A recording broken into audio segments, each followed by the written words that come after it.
creadora de toda la existencia fecundadora, dadora de la vida y de la muerte y de las horas, del tiempo espiral y de la hora, del atardecer y de la aurora.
Check. Can you hear me? Can you hear me? Let me hear you say, yeah, yeah. Say, yeah, yeah. Let the people say, yeah, yeah. Uh-huh.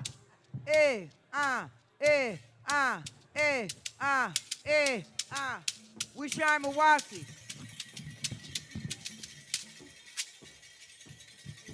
Drummers for the people.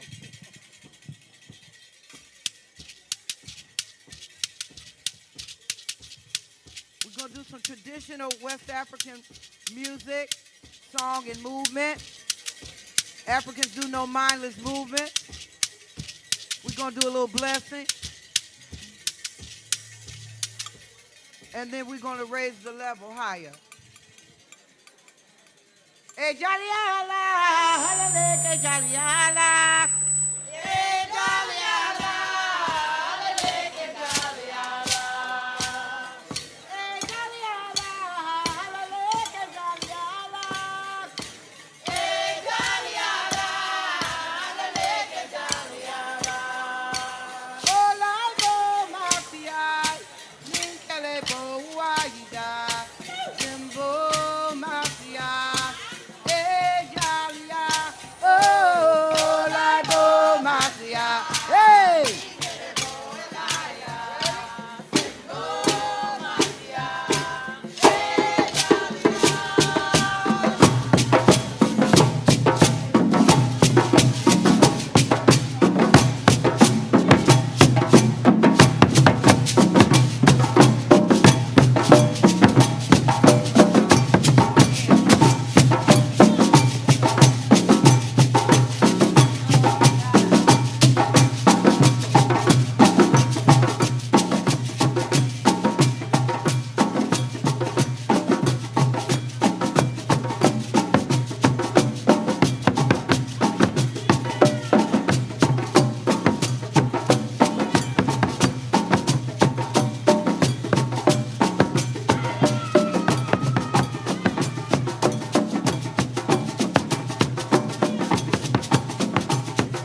say, yeah, yeah.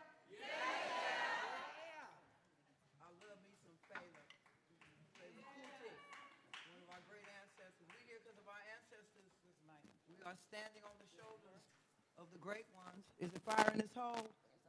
Mic check, mic check. 1, 2, what is this? It's Mama Nene with the roughneck business. Come on now. Sound man, sound lady, sound people, sound folk. Fire in the hole. All I need is a little volume. Woo-hoo! Yeah! That was Lamba. That was the rhythm, the movement, and the song for the healing and the cleansing. And we're going to talk about these sisters up here so we can move on to the next thing. Ooh, that sounds nice and juicy. Can somebody tell me what we're doing here today? What's happening today over here?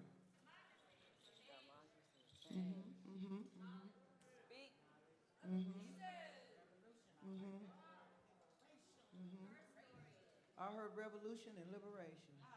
Justice for all. We the people. We are the people. We are the people. So while they're down the road dealing with that nonsense, we over here talking about our future.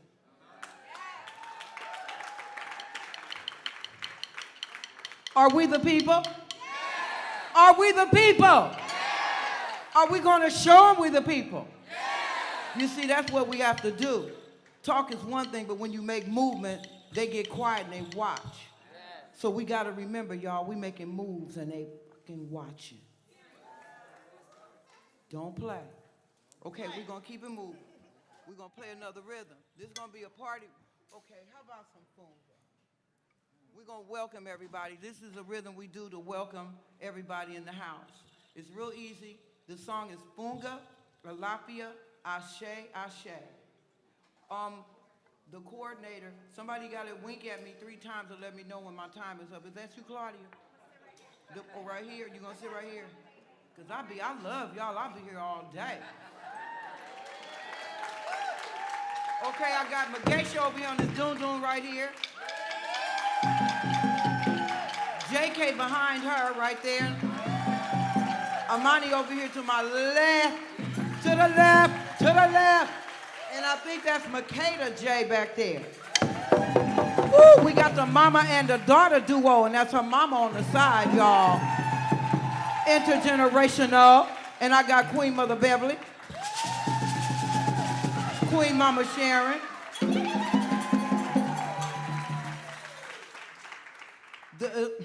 This right here on the end with the blue on now, that's special right there. That's my mentor. If it had not been where I go, she go. See, that's how we keep tradition and keep things. That's how you level the vibration. Young people, when the people that teach you, when they not flowing like that or not just busting the grind all the time, get them. Hook them up with something. Just don't let them sit in the back like they done. The only reason why you can do what you doing is because of them. Where I go, she go. I have Queen Mother and Zinga Kamara, anthropologist.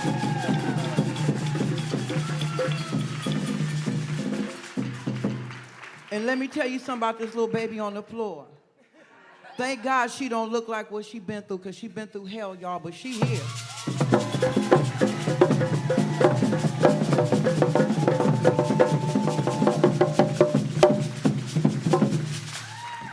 Somebody, grandmama, granddaddy might say the road is not given to the, but it's given to the, we gonna move. Just think about that, meditate on that, dwell on that.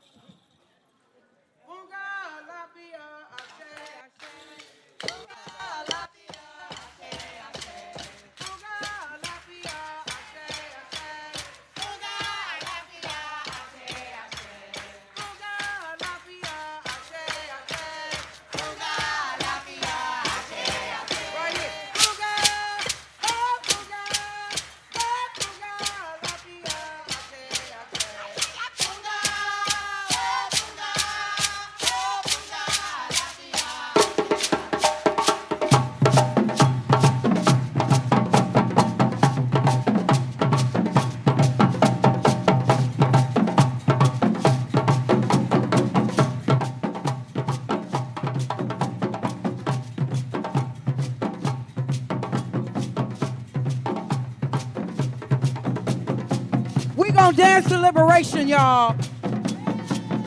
We not making no mindless movements. Yeah, this is Funga. Funga, Alafia, Ashe, Ashe. Let's make a village circle right now. All the dancers come right here. Where you are, where you standing. Get the step. Hey, hey, hey. That's the step. Do the step. Yeah, hey, hey, hey, hey.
Love and respect. Love and respect, guidance and protection. Be young and fearless. You heard me? Don't be crazy and careless. Be young and fearless. Don't be crazy and careless. Care. Because the revolution can't go on without you.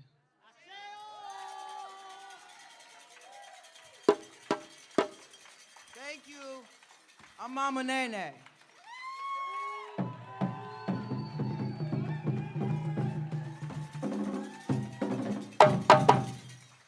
dare you.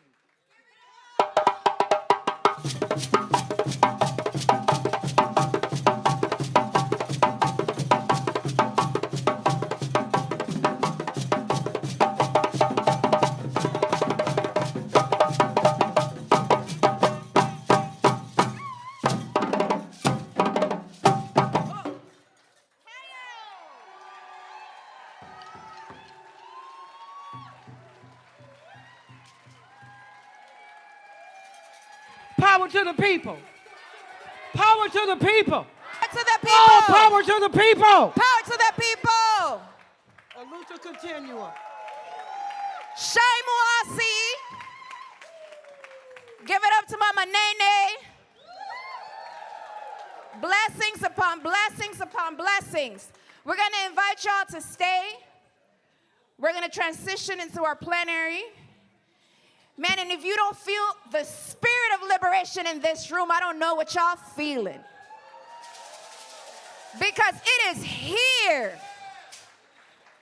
It is here. And I don't know if you know what you witnessed, but the sister that came up is a sister from Venezuela. No, hold on. You're going to hug me right.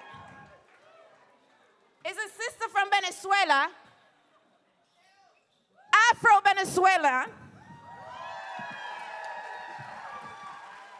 And if you had any doubt, it is the spirit, it is the drumming, it is the culture, it is the dancing, it is our prayers, it is our ability to heal that has maintained us in resistance. From the Haitian Revolution to any process where our people have claimed freedom. We love you.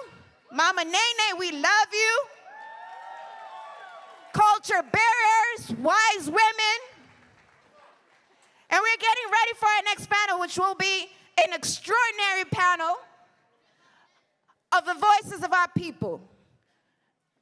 In case you had any doubt, this is the official summit with true representation of the Americas. There is no American continent without Cuba. There is no American continent without Venezuela. There is no American continent without the representation and the participation of Black and Indigenous people building popular democracy. Is that right? All right, so I hope you keep the spirit up, because we're about to bring a comrade, a leader, a mentor to many, someone who has dared to do what many have said is impossible in this country, which is build political organization. How many of you believe that political organization is necessary to be able to strategize and move our people forward? Well, I've been able to walk in marches, to sit in meetings, to learn next to one of the most important leaders, I believe, in my time. And that is my comrade and friend, leader of the Party for Socialism and Liberation, Brian Becker.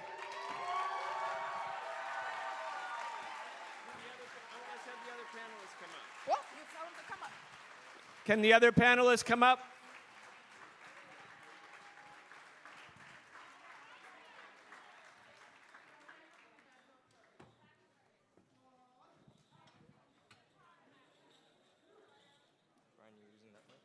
I don't know which one. Yeah, use this one. Put it in here. Yep.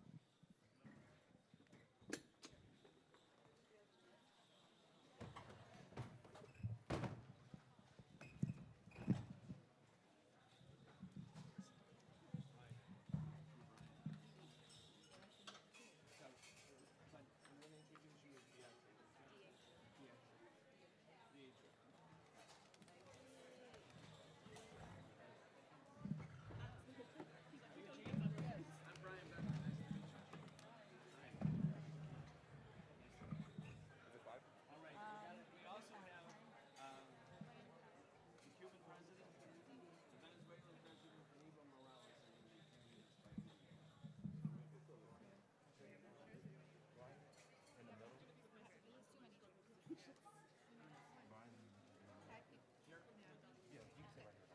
All right.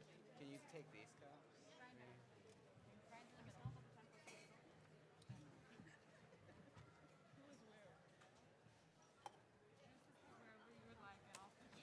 I'll grab that. Fresh.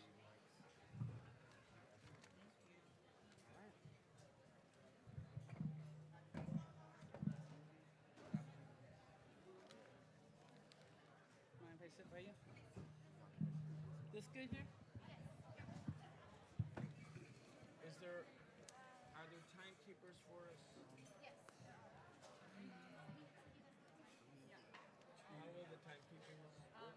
I can give you a 5 and a 1 minute. 5 minutes and 5 minute, 1 minute, and then a conclude. Okay. Jermaine, there's a little bit more what I like for you too.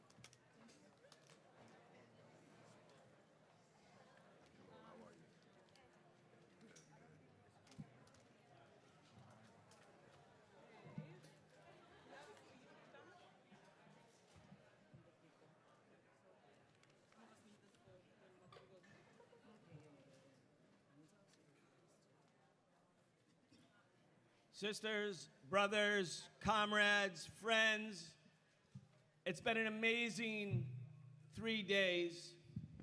It's been an amazing 3 days. It's not possible.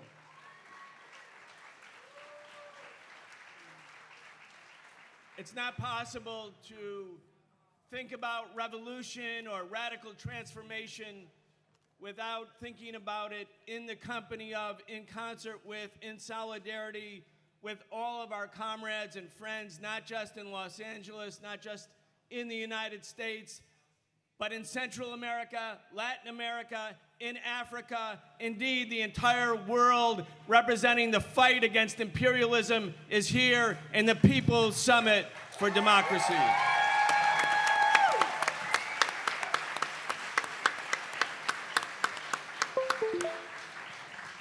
I think it was so appropriate that we began this 3-day event the night before it actually started, when Comrade Eugene Puryear, Abby Martin had an opportunity to confront Antony Blinken about the racism and colonialism, about the execution of Palestinian journalists by Israeli Zionist snipers paid for by U.S. imperialism, that Antony Blinken came here, thought he was going to have it smooth rolling, and was confronted by the voices of the people who organized this summit.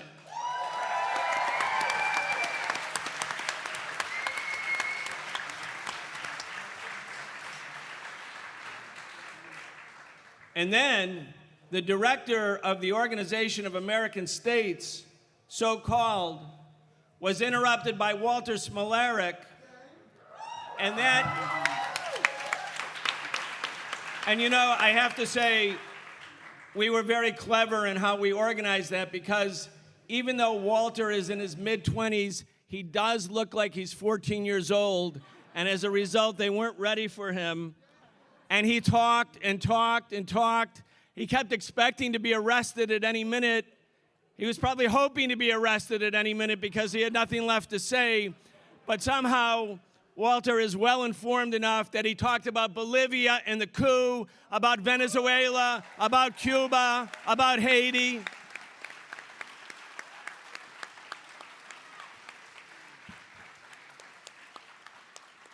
We started this summit the right way, the People's Summit, by fighting, by resisting, by organizing, by mobilizing, by being in the face and not being afraid to be in the face of our enemies. That's the appropriate way for a People's Summit for democracy to really begin. And we thank all of those comrades for taking a risk, and all of the comrades around the world who have amplified their voices in the past few days.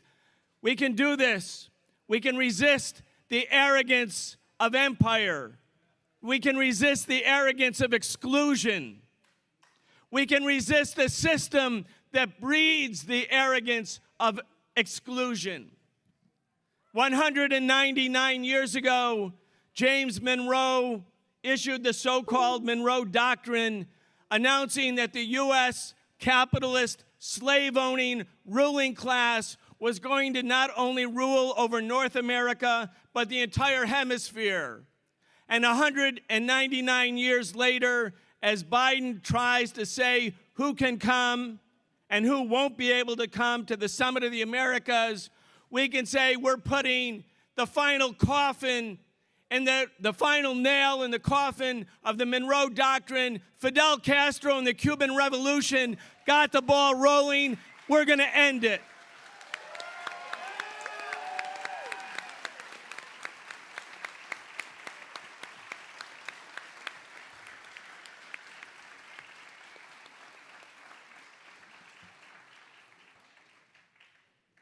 Instead of the arrogance of empire, instead of the arrogance of imperialism, what we have demonstrated here in the past 3 days is the building of a dignified collective of resistance against arrogance and against imperialism.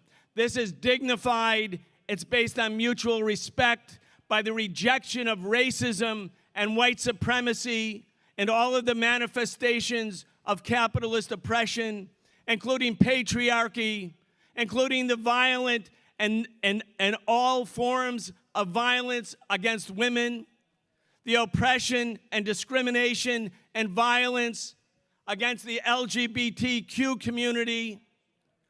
We have built an organized and dignified collective of resistance that puts the working class at the center, because it's the working class that will make the new society. That's what we're determined to build. That's our goal. We are not trying to protest the system. We're trying to build a new system.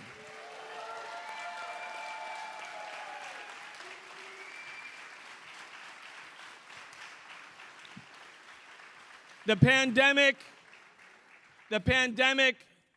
that began 2 years ago and has taken 5 million lives also created, in the same two-year period, 573 new billionaires. There are now 2,653 billionaires. 537 were created in the last 2 years. That's just about 1 billionaire each day. At the same time,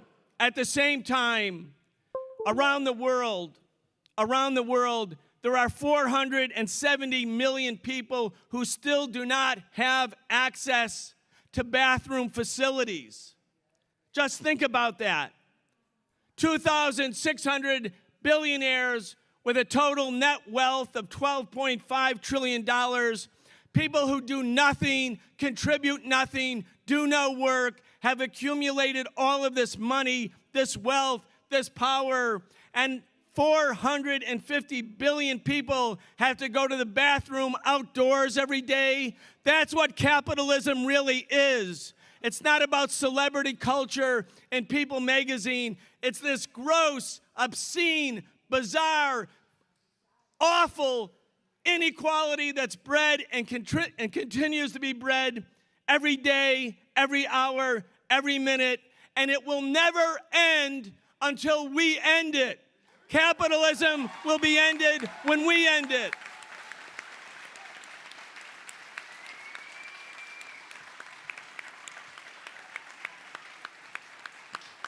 The question is, of course, can we end it?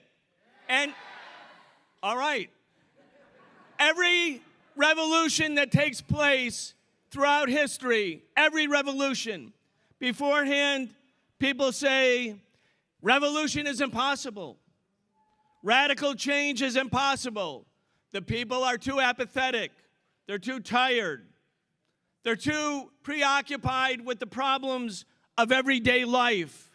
They can't think about big politics. They can't transform society. They're too busy surviving, or they're too scared of the state, too scared of the cops, too scared of the military. And then revolutions happen, and afterwards, everyone says, wow, we knew that was coming. That was inevitable, because you can't have a society based on this level of inequality and oppression on one pole and extreme, obscene wealth on the other pole without there being collisions and class struggle and revolution. And that's what the People's Summit for Democracy is about, expanding democracy through the process and medium of revolution. Can we do that?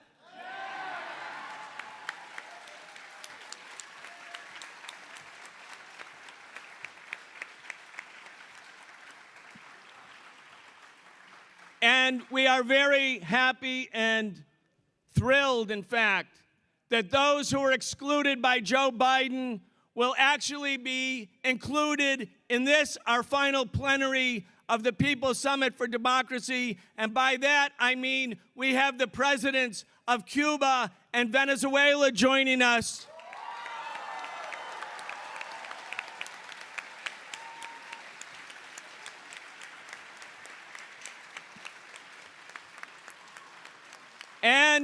And we have Evo Morales, former president of Bolivia, also joining us.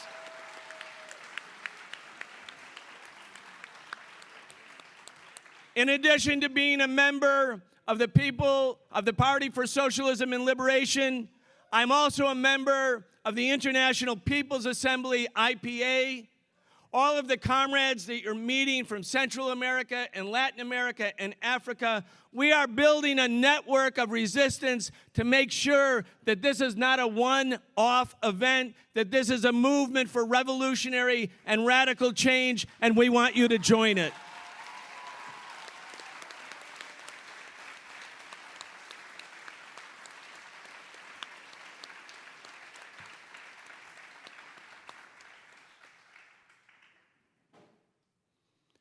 I want to begin with our panel of truly esteemed guests. We're going to start first with Deatra Jackson. She is the lead organizer of BYP 100. She is...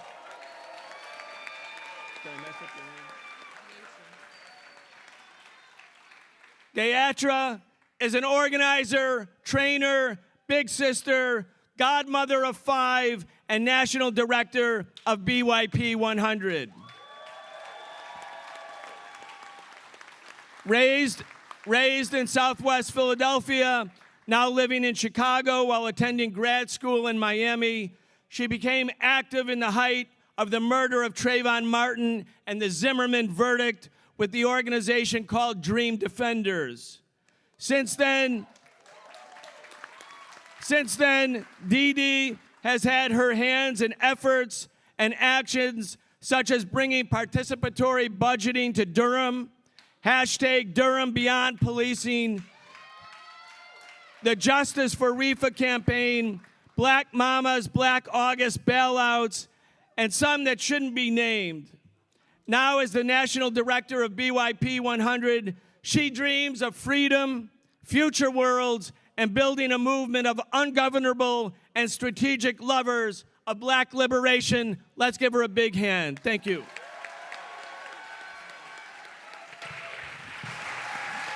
Hello? Good afternoon, everybody. How are y'all? How you feeling? Want to give a big shout out to the performance that happened before this plenary. It was beautiful, it was moving, and it was necessary. So thank you to the performers that came on the stage earlier. I also want to give a tremendous thank you to the organizers and volunteers of this amazing, amazing summit. I imagine just the countless hours and weeks and months it took to plan something like this, and just want to thank so much of the intention that went behind the summit. Truly iconic. I really want to give a big thank you to Leanne and Manolo and Sheila for also inviting me to speak. Feel very honored. Thank y'all.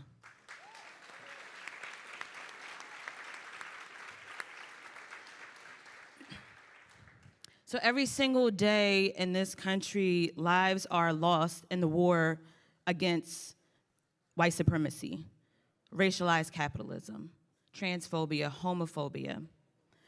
Just last month in Buffalo, New York, the lives of Black people were lost senselessly.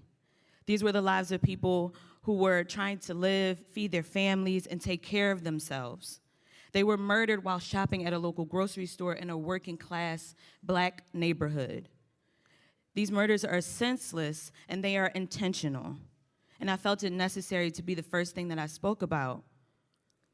Their lives were taken on purpose. These murders were aligned with the mission, vision, and values espoused by white supremacists in this country. We, Black people in this country, cannot go to the fucking grocery store.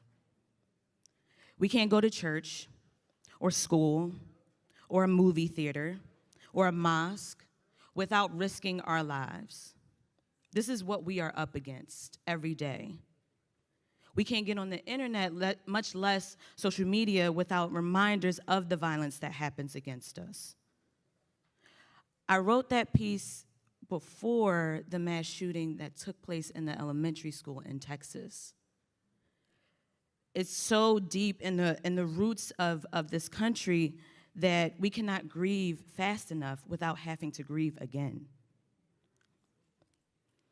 White supremacist roots and legacies run deep in this country, as you all know.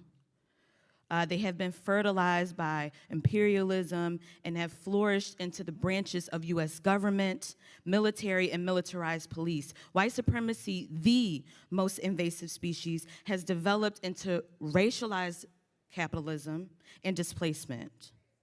And all that remains are the poisoned fruits and toxic land and water of white supremacy. We are left with an increased wealth gap between the richest and the poorest among us, and the man-made environmental damage that is irreversible. Beloveds, it is irreversible because we are constantly having to battle with the fruits and not the roots. It is the root we must go to war with. The roots of capitalism, anti-Blackness, sexism, queer and trans oppression, and all forms of domination is in the roots of this country, and we must thrive underneath the soil. That is where we must starve the roots. We have an opportunity now to plant seeds of a new future, a future that bears the fruits of love, justice, solidarity, consciousness, and care. We must prepare our fields for new seasons through study and struggle, even when our present is not promised. From the war on drugs to the war in Iraq, from the historic 1994 crime bill, who we all know is the lead author of that, our current president. And the 1994 crime bill, the history of it serves for my generation. It increased policing and police practices that have made this country the biggest jailer in the world. From the global pandemic to the unjust blockades imposed by the US against Cuba and Venezuela. Meanwhile, in the US, our public schools, there are 1.2 million students unaccounted for across this country because of the pandemic. Because this country does not give a fuck about education. Because what we know is that we actually don't have an education system. We have a capitalist system that determines who gets access to education and who does not.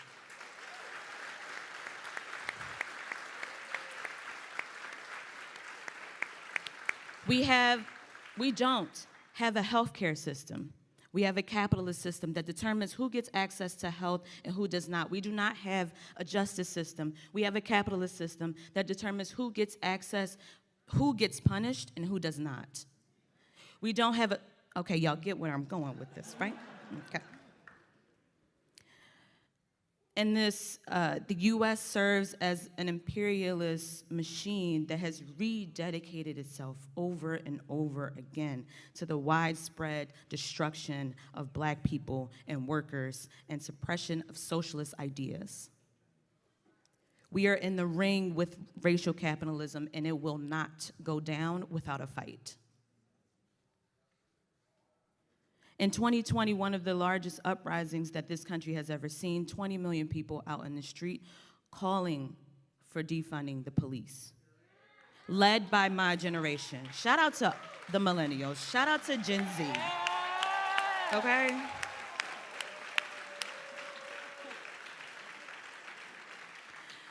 And even with that many people out in the street calling for defunding the police, calling for divestment from the police, which means a reinvestment into our communities, into what we really need, federal spending on police has actually increased. That is what we are up against. And the time for our voices to be heard is now. The time for collective action is now. I was raised by a single mother in the hood of Southwest Philly. My mother did everything she could to take care of me and my sisters and really ensure that we had as much as we could. And what she could not control, as I spoke to before, is my education. We had to attend underfunded schools, and due to that experience, I grew up in the 1994 crime bill. I went to school with the 1994 crime bill. It was a keen understanding for me around how policing and prisons are incorporated into kids' lives every day. My classmates and I were subjected to daily surveillance, checking IDs, metal detectors, wands, police officers in the schools, chains on the windows, bars on the doors, you name it. That was my school. I went to a zero-tolerance school, which means that I got disciplined a lot for doing actually what I'm doing right now, which is running my mouth and speaking the truth.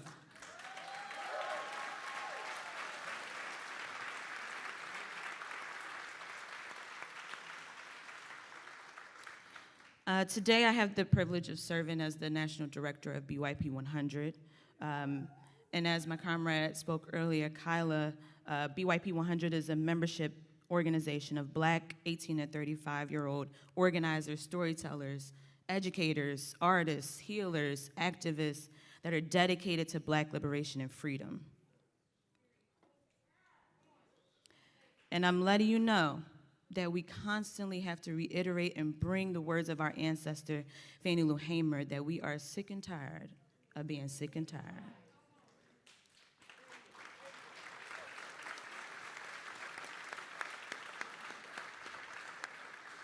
For the last 9 years, BYP 100 has been organizing, centering our work through a Black queer feminist lens. Now, this is the framework that we've decided to adopt because it's pivotal to uplifting who and what we are fighting for.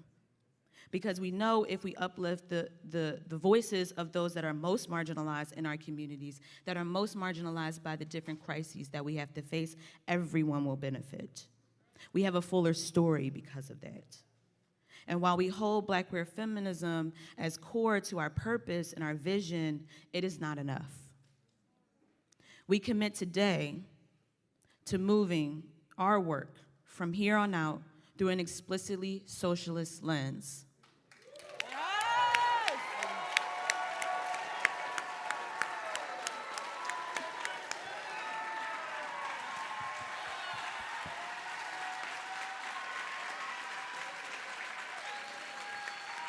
It's lit.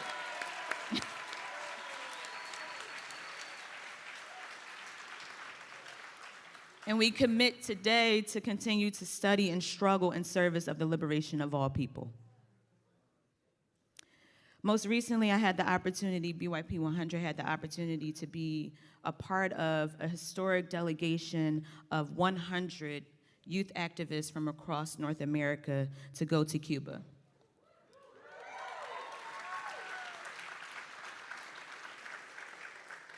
And if there is one message that I take from that experience, it is that the revolution is inevitable.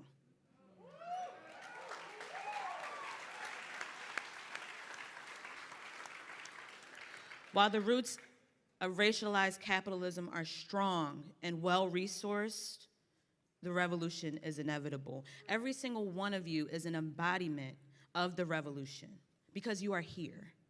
And the revolution is inevitable, whether it is in our lifetime, in our generation, it is inevitable. And why, you ask?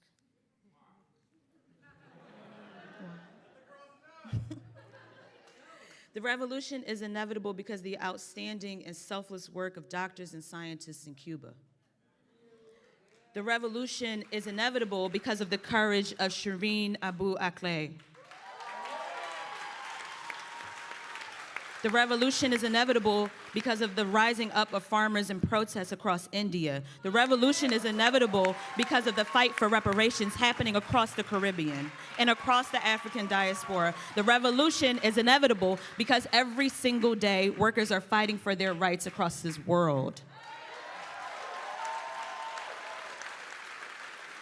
The revolution is inevitable because Flint, Michigan still does not have clean water.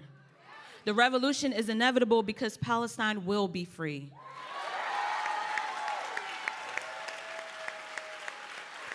The revolution is inevitable because my generation and the generation after me is divesting from capitalism and refuses to recognize capitalism as a legitimate economic system to support working people.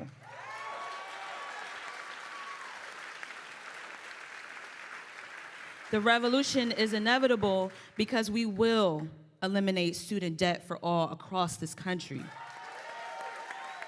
The revolution is inevitable because of the police divestment work happening right here in Los Angeles and across this country that is led by Black women and Black femme folks and Black poor people and Black working class people.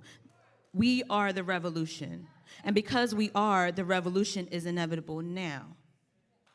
Just take a deep breath and say to yourself, the revolution is inevitable.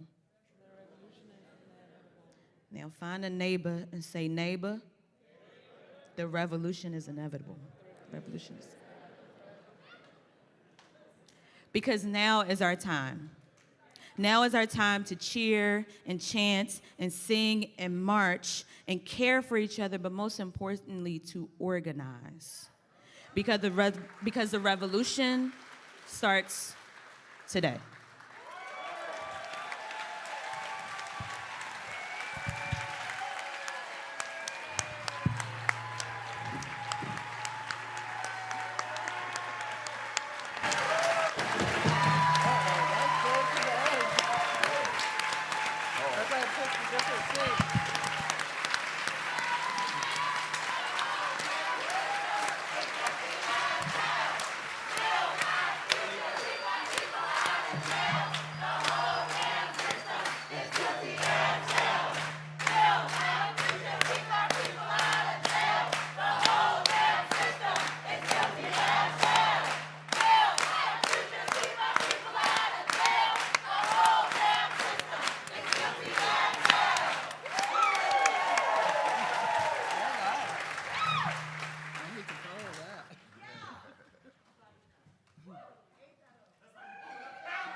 What possible better way could there be than to introduce the president of Cuba with that last speech?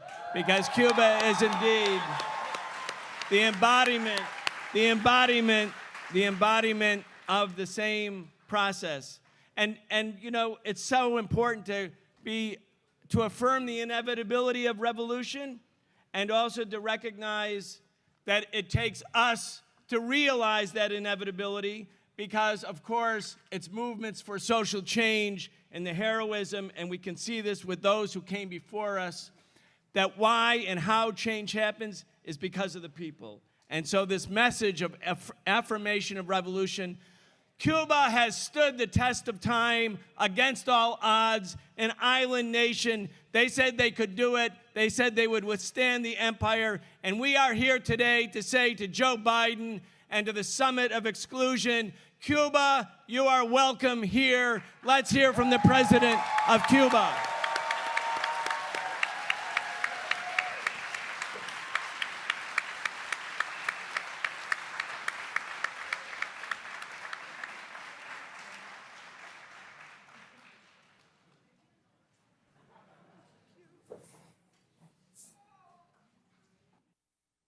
Querido Manolo, compañeras y compañeros que participan en la Cumbre de los Pueblos. No me equivoqué cuando dije que yo no estaría en la Cumbre de las Américas, pero que sí estaría la voz de Cuba. Ustedes son nuestra voz. La revolution has always had it very clear. Where governments deprive us from our voice, peoples will be there to represent us, to speak on our behalf.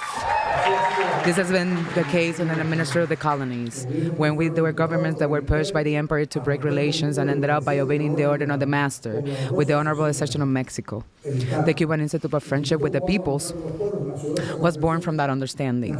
Solidarity is not only a principle inseparable for the revolutionary praxis, it is the most formidable weapon for those of us who believe in the power of the masses, in the telluric force of mobilized peoples, and in the inspiring struggle for social justice. Wherever there are peoples in struggle, Cuba will be there. And wherever Cuba is, there will be people in struggle. The struggle we share today dates back centuries at the cost of the blood of the best sons and daughters of our great homeland. That struggle is waged against the powerful neighbors' attempt to recolonize our American nations. It is waged against the spirit of the Monroe Doctrine that continues to guide the U.S. and its political approach over our region. It is waged against imperialist policies and sanctions and punishments that for countries that will not yield to such desire. It is waged against the aspirations of U.S. politicians to be police and supreme judges, determined to establish who should be our rulers, and even our civil society. Cuba was the first Latin American nation excluded from hemispheric alliances for having rebelled against the empire. Others tried to the same before, subjected to coups d'etat, dictatorship, and transnational campaigns of terror like Operation Condor. Cuba was expelled from the OAS. It was separated from its natural place. They financed invasions, and they continue to finance different attacks against the revolution. We are the honorable survivors of 63 years of blockade, and to the disgrace of that powerful empire, which is 35 bigger than an island, we are among the countries with the industries that have the highest levels of education, health, as well as our own scientific development. Today, Venezuela is also being arrogantly punished. It has been robbed of its savings and its foreign assets, and its legitimate government has not been recognized. Vicious attacks has been launched in Nicaragua's neck, a nation that has faced so many attempts at conquest in history, and where at some point in time, a dictatorship that was strongly sponsored by Washington. People are wise. People have memory. Those people who have organized a summit they wanted to prevent, as well as the proud governments that did not silence their denunciations and raise their voices also in our behalf, understands that where there used to be a punished nation before, now there are 3, and tomorrow there will be 10. However, with the people close ranks, the mythical giant that devours worlds shall not pass. Thank you for that understanding. The 9th Summit of the Americas was not exactly what's organizers expected. Solidarity was even more present, also where it had not been invited to, where it was not wanted. Therefore, I will ask you to share the sincere appreciation with the governments of the region that firmly oppose the exclusion of Cuba, Venezuela, and Nicaragua from the Summit of the Americas. Deserving our special recognition, our President Andrés Manuel López Obrador,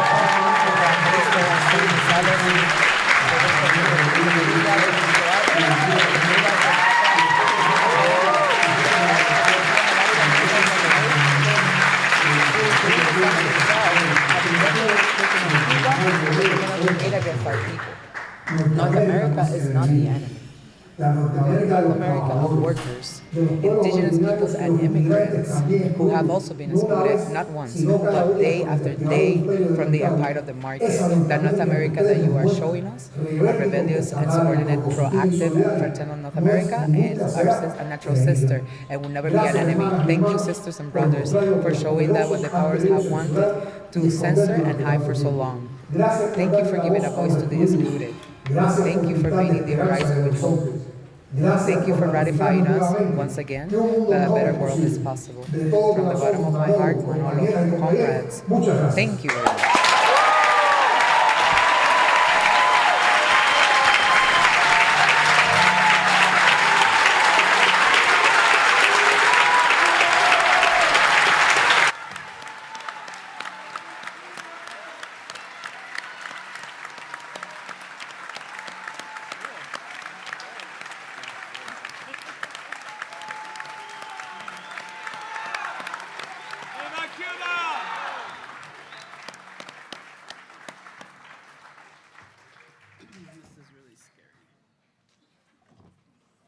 Now you can see why the Biden administration and the capitalist ruling class in the United States absolutely had to exclude the president of Cuba, because what would the American people ever think if they heard a message like that?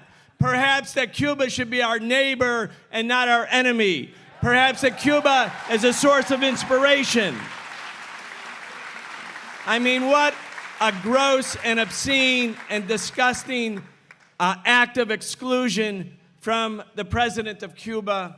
Again, a country that, in spite of the blockade, as you saw, has created 5 of its own vaccines and has 94% of its population vaccinated and is sending thousands of doctors all over the world in spite of the blockade.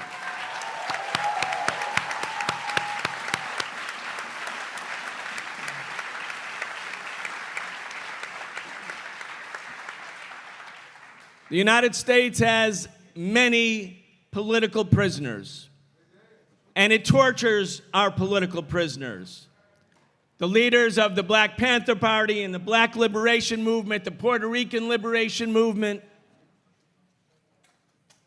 and the indigenous people who have been resisting and resisting and resisting ever since 1492.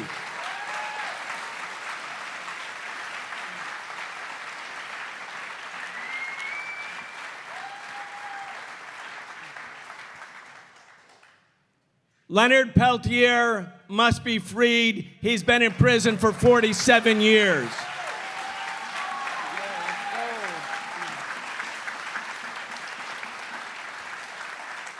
Our next speaker is Jean Roach from the Minicojo Lakota. Jean is an artist. She's an activist. She is the co-director of the International Leonard Peltier Defense Committee. Jean is a survivor of the 1975 shootout in Oglala, South Dakota, and has been advocating for justice and freedom for Leonard Peltier for the past 47 years. Please welcome Jean Roach.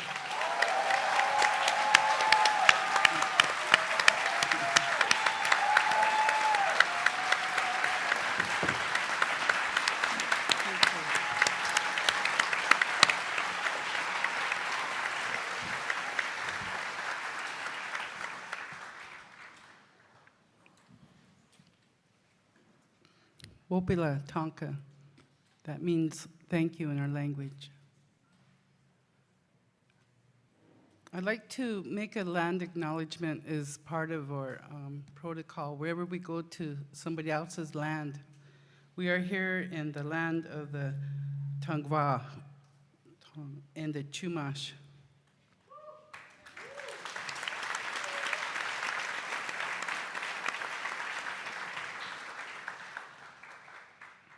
And I'd like to thank the president of Cuba, Diaz-Canel, for his speech.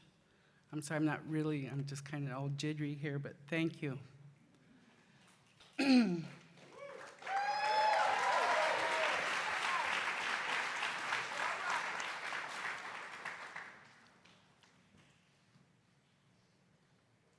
I'm a survivor of this shootout, but we're all survivors here.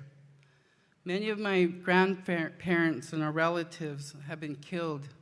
My great-grandparents, great-great-grandparents were survivors of where Custer was killed.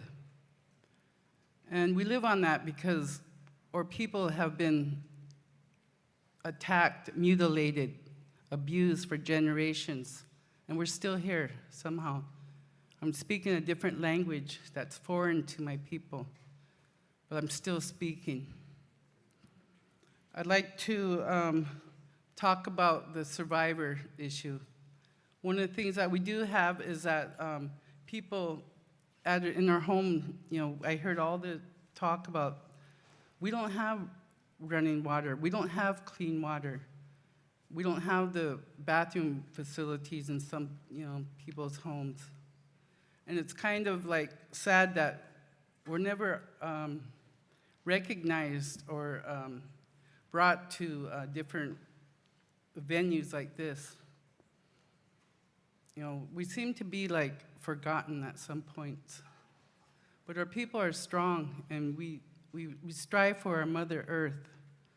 We protect our water. And one of the things that Leonard did was stand up for the people and the land. What happened in Oglala was typical for the time period. The American Indian movement had brought in spirituality back to our people after we were forced into boarding schools. And we had no choice but to speak English. My grandparents were beaten because they spoke one word of our own language. And today, we are finding out the boarding schools, how many children are buried in those lands around these churches? Like thousands. And when I talk about this, it makes me feel really deep inside, because Leonard, he represents everything that they're doing against us. 47 years inside the prison. And it's really ironic that his co-defendants were acquitted on a basis of self-defense. Dino Butler and Bob Robidoux, they were acquitted. The FBI attacked our people. They've been doing for generations. They changed from the cavalry to the FBI. We have treaties, and they've been violated. Every one of the tribes in this nation or on Turtle Island had made agreements, and none of them have been recognized or honored.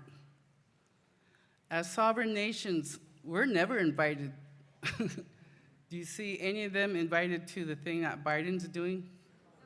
None of them. Okay, so we're just excluded. And we want to change that. We want to make friends and solidarity with all the nations. And we do have people that have supported Leonard over the years. One thing that happened, for being in there for 45 years, there's a thing that he's under. It's called the old law, where before a certain time period, prisoners were given life sentences equal to 17.5 years. And so he got 2 life sentences illegally, even though, we have the supervisor of the prosecution that wrote us a letter recently, James Reynolds, talking about how they set Leonard up, falsified evidence, went to Canada with affidavits that were false. And this woman that signed them, because Canada wanted eyewitnesses, she didn't even know Leonard, and she claimed to be his girlfriend and witnessed all this. And we're like, what the heck's going on here? So they do things, breaking their own laws. They rewrite their laws to fit their own agenda. And that's one thing that we know about is colonization and genocide. And I'm just really honored to be here with all everybody here from wherever you're from. Thank you for inviting us. At least one voice can be heard, but we would love to have people come. Every nation, indigenous nation in this Turtle Island has a story to be told, just like Leonard Peltier. If everybody in this room would take the time and call the White House, call Biden, talk to your representatives. We've been doing a really strong campaign for over years, but it got stronger after he got COVID. Out of all the prisoners in Coleman, Florida, where he is, they all got vaccinated with boosters, and he's the only one that didn't get it. He suffers from diabetes, aortic aneurysm, and you know, after laying on a thin mat for 47 years, I'm sure his back, he has several aches and pains. But people can make a change for this.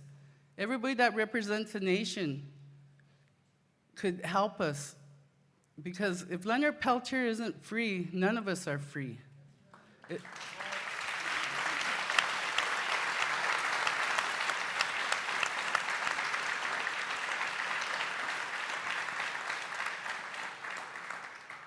He represents a time period when COINTELPRO was used against the people.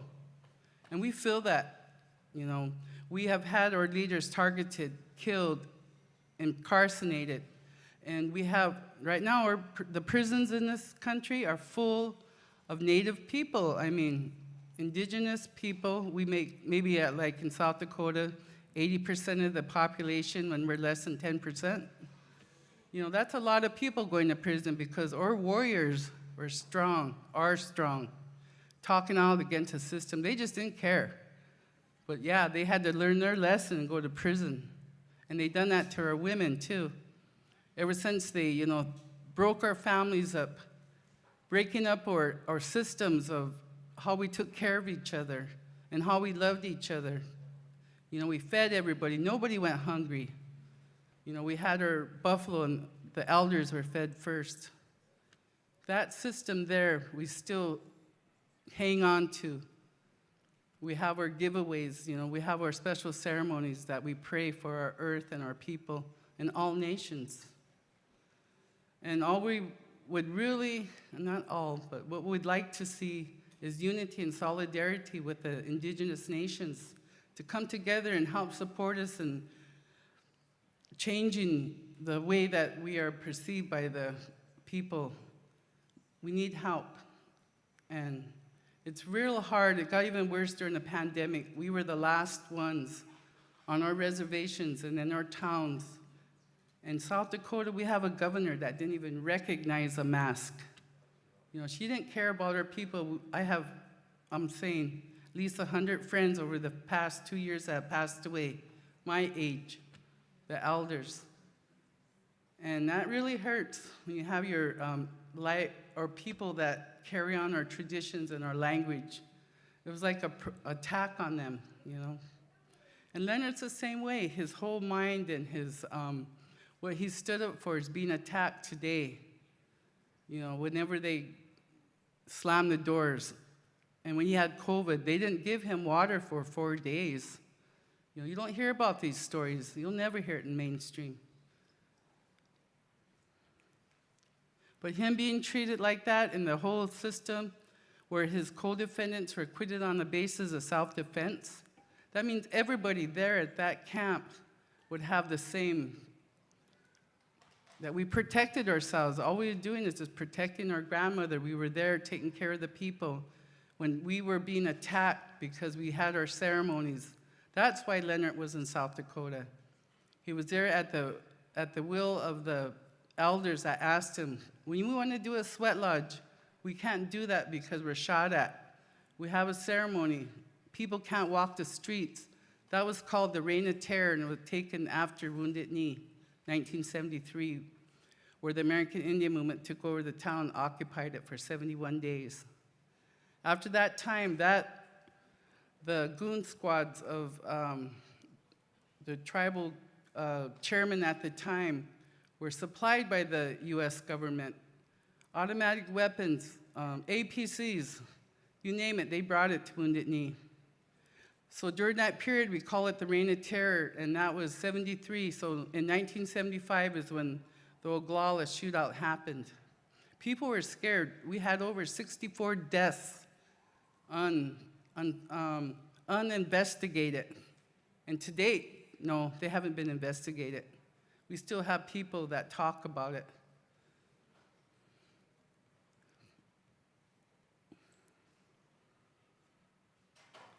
One of the things that we face now is trying to get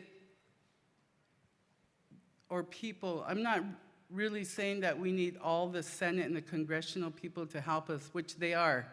We've gotten a real good campaign. We have our tribal nations, but we need our people to support, all the people.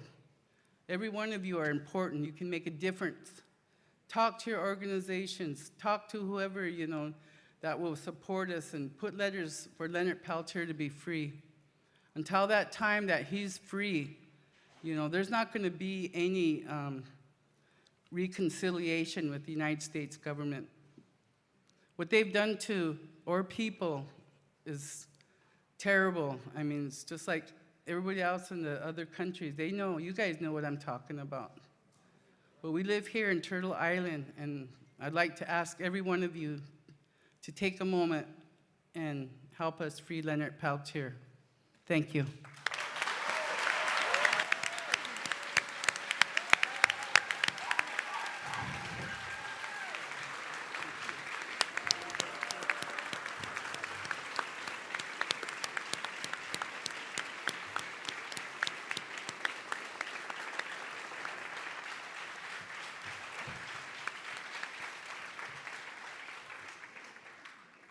One thing that I think is really important for all of us to understand is that Joe Biden has the authority to release Leonard Peltier right now.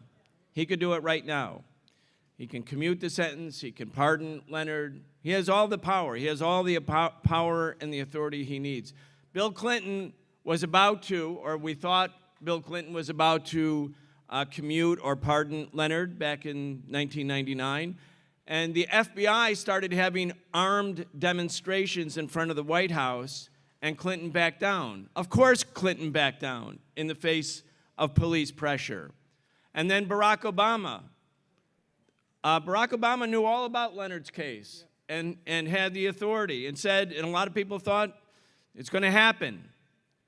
And Biden has that authority. And we have to take heed to what Gene is asking us to do, to support that defense committee.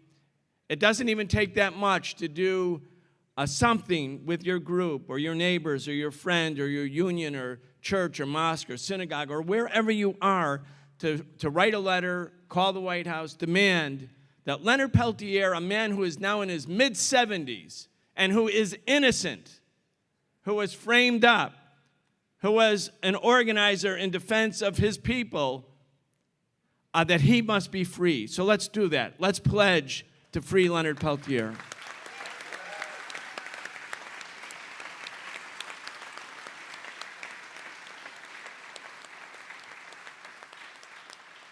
You know, the U.S. organized the Bay of Pigs invasion in 1961, and we're sure that Fidel and the Cuban Revolution would be vanquished. They tried to do the same thing to Maduro and the Venezuelan government, but Trump is gone, but Maduro is still president. They tried to do the same thing in Bolivia to Evo Morales, and the people fought back, and the people brought the movement towards socialism back into government. It shows the resilience and resistance and power of the people. Let's hear a message from our brother and comrade, Evo Morales. Muchas gracias, hermanas y hermanos de la Cumbre de la People's Summit of the Americas. I welcome this great initiative to convene this audience to repudiate the failed Summit of the Americas.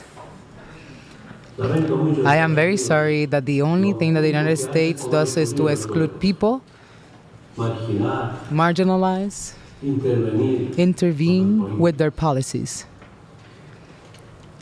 The United States proclaims democracy, but by excluding Cuba, Venezuela, and Nicaragua, well, they are lying to everyone. That is not democracy. It also defends freedom. How is it possible that the people who freed themselves from the empire are excluded from the Summit of the Americas? What a contradiction. But the most important, sisters and brothers, is to remember how U.S. policies are failing. The Cold War is a resounding failure. The war on terror is a resounding failure. When they reaffirm about the war and terrorism, they tell us that social movements are terrorists. But now, many union leaders of the different social sectors are presidents. It used to be scary to be expelled from the OAS. Now, withdrawing from the OAS is dignified and healthy. I am sure, because the people that liberated themselves, they will continue to withdraw from the OAS. Almost 200 years of America for the Americans. Now this generation proclaims a plurinational America of the peoples for the peoples. Therefore, democratic rebellions, democratic uprisings against the empire are underway. The United States is no longer an empire. And surely, with its resentment against life, against humanity, they still try to impose policies through intervention, policies of economic extraction of natural resources almost everywhere in the world. Therefore, sisters and brothers, for deep reflection, may we continue in this hard fight with unity for our freedom, unity for our freedom, and above all, how to respect the cultural diversity and the richness of our identity, of our dignity, also of our freedom. We are convinced, brothers and sisters, of this summit, for the people will triumph. How nice it will be if some presidents participated in this summit, at least ask the United States to first ratify all human rights treaties. Second, let sovereign countries be free. We do not accept military interventions. Stop funding wars. Stop financing coup d'etats. Respect life, respect humanity, and respect sovereignty and independence of the peoples of the world. Greetings again from Bolivia, waiting as always, united for life and humanity of those who inhabit this planet Earth. Thank you very much.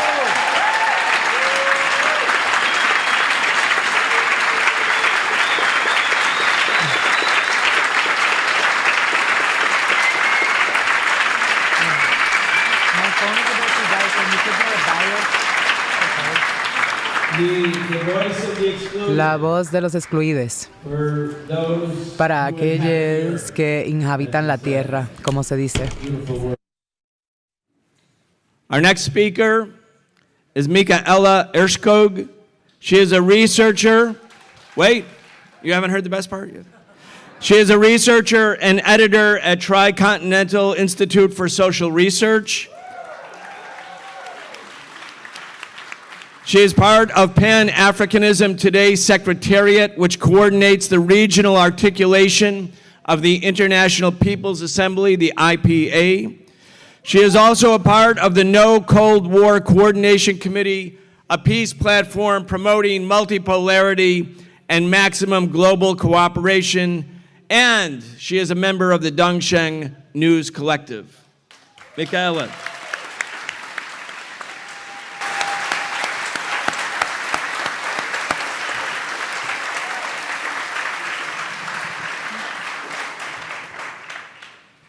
Thank you. Can you hear me? Yes. Let me go like a bit up. There we go. Right? That's all right? Yes. I am honored, humbled, filled with gratitude, filled with love to be amongst friends, family, and most importantly, comrades.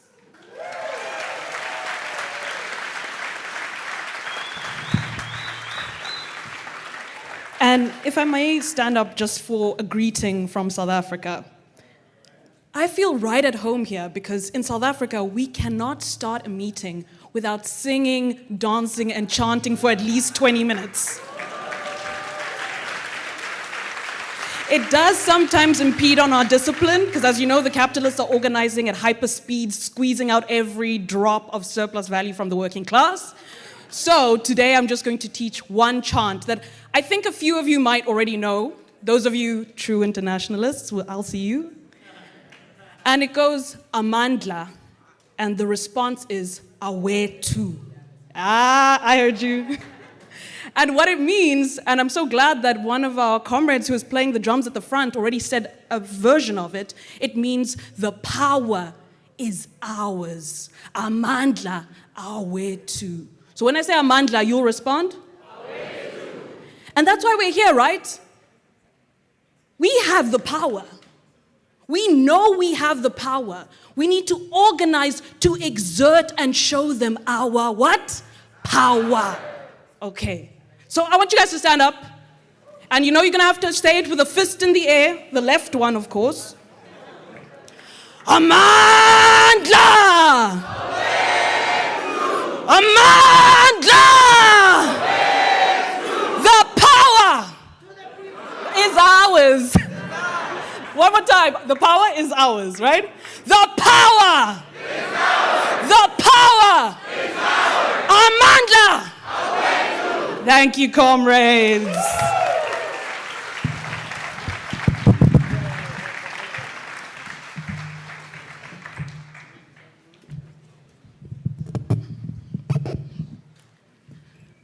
So I'm greeting you from South Africa, from the African continent. I have a big task representing 1.2 billion people, the second largest landmass. That's 4 United States in one continent, I'll have you know. And so I wanted to first share a few facts, or a little bit of the elements of what connects us. Do you guys know, actually, look down your row. Look to your left, down your row. Look to your right, down your row. There are about 22-ish people sitting on each row. So imagine on your row, the 22 richest men in the world have more collective wealth than all 325 million African women. Y'all sitting on the row, those of you have more collective wealth than all the women in Africa. And who are these men? We know them. They're the same men who are protected and who Joe Biden and his government serve. They're the same Elon Musks, these white men, by the way, we know. Elon Musk, who not only grew his wealth from the rampant exploitation of these African women, their families, the labor of their families, their resources, their lands, but has the gall, the audacity to consistently, in our faces, remind us how he undermines our sovereignty. Y'all remember when he said it? You know what I'm talking about? We will coup whoever we want in order to get their resources. These are the same African women who produce 70% of food production in Africa, who innumerable numbers of hours doing unpaid and paid labor, social reproductive labor, in a continent that has some of the richest mineral and natural resources: platinum, gold, diamonds, water, unpolluted air. You know that's a very important resource. Another fact that has to do with the alliance of the imperialists. Do you know that the US has the largest drone base in Niger, West Africa? And that same drone base supports and serves the French military's rampant exploitation of uranium in Niger. Look up at the ceiling. You see there are light bulbs in the ceiling, nah? All of y'all look up. 1 in 3 French light bulbs is powered by one town in Niger. Yet 1 in 7 Nigerians do not have access to electricity. I could also go on about, Trump's alliance with Morocco to basically squash and destroy Western Sahara, the last colony in Africa. An alliance he created in order to further put the boot on the neck of the Palestinian people. But that's just to demonstrate that the fates of the people on the African continent are intimately tied with the struggles happening here in the United States and in the Americas. And if Latin America is considered by the US the backyard, then the way the US treats Africa is like that lush, unoccupied property just past the fence. And so our fates are intimately linked. So when I say an injury to one, I need you to respond, an injury to all right? Injury to one. Injury to all. Injury to one. Injury to all. That's right. So in terms of this specific title we were given, Our People Speak, I think so many amazing, fantastic panelists have already talked a lot about who our people are. Like, who are our people and who do we want to struggle against and amongst? But then the question that I feel like we are coming to, or the questions that have been arising, but now we're coming to the end of this panel, is how then are we going to speak? And by that I mean, how are we going to articulate our struggles as we go forward? I mean, in Africa, people speaking and doing resistance every single day, just by waking up, crossing the border. That will to survive is your form of articulating resistance to a dehumanizing system that is treating you as disposable labor and inevitably as a disposable life. And even I used to live when I lived in South Africa, in the center of the city, by City Hall, not one week passed where some small contingent of, whether it's public service workers or a nurses union, were going to City Hall to give their petition. But our struggle in South Africa is we're not coordinating those efforts. The people are doing it regardless of if we sit here or not, right? They're doing it regardless. And so for us, we're at the stage where we're trying to move from this quantity of resistance to something qualitatively different that will have an impact that actually uproots this fucking system.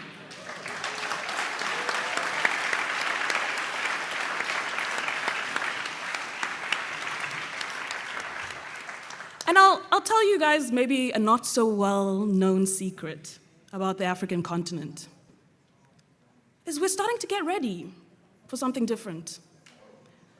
The kind of organizational fatigue that was created by the demolition of the national liberation movements, by structural adjustment programs, by NGOization, we're waking up from that. We've seen it in Zambia. There's a socialist party that's really changing the landscape. In Morocco, the Democratic Way is fighting for socialism.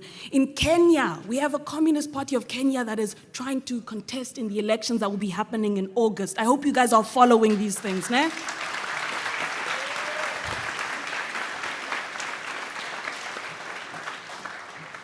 In South Africa, we have a 100,000 member-strong, landless, shack dwellers movement, Abahlali Basemjondolo, who, despite the tyranny and repression of the state, where two very important leaders were assassinated in the last few months, Nokutula Mabaso and Ayanda Ngila, for standing up for land, housing, and dignity. But the movement keeps going.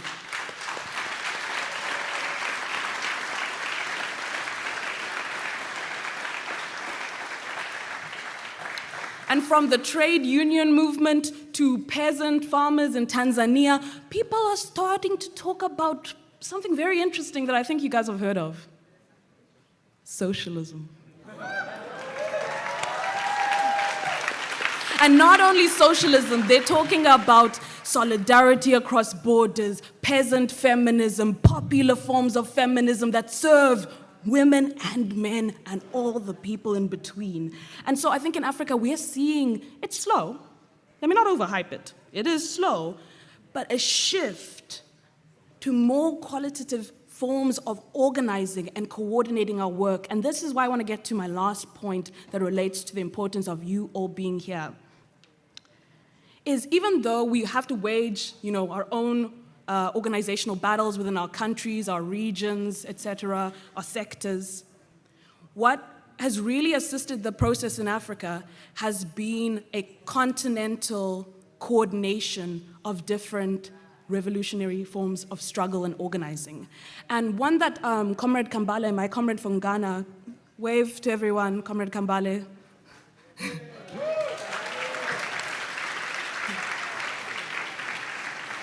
Is that Comrade Kambale and the socialist movement of Ghana hosted us in 2019 in Winneba, which was the historical ideological home of the Ghanaian National Liberation Movement. In 2018, over 400 militants, cadres, activists, organizers from 62 different countries met, so not only African countries, because we have 54 plus countries, met in Ghana for the third Pan-Africanist conference, where we made a qualitative shift as a collective and agreed that now is the time to build a socialist Pan-Africanist project that will, maybe not today, she said it's inevitable, maybe not today, but will inevitably uproot the capitalist colonial project in Africa.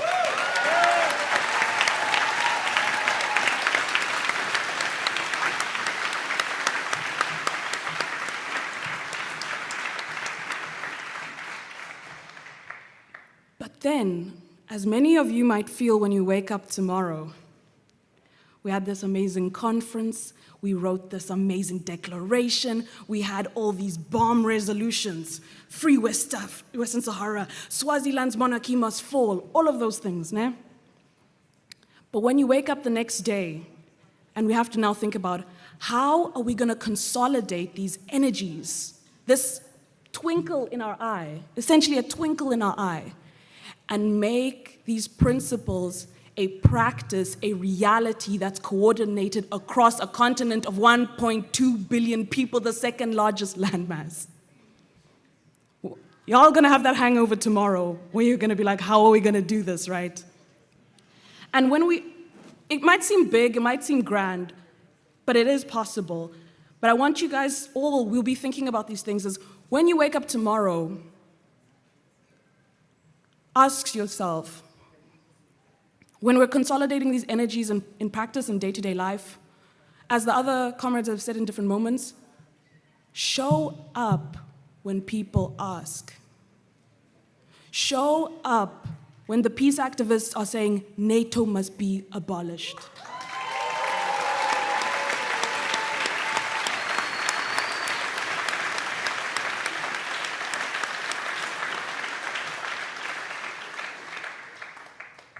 And in terms of internationalism, we have enough foreign aid in Africa. We don't want no foreign aid. We want principled working class internationalism. We want that kind of solidarity. And so my challenge to you is when we call for the ejection of Africa Command and all its military bases from the continent, I want all of y'all to show up at General Stephen Townsend's front lawn and occupy the shit out of that place until he has to leave.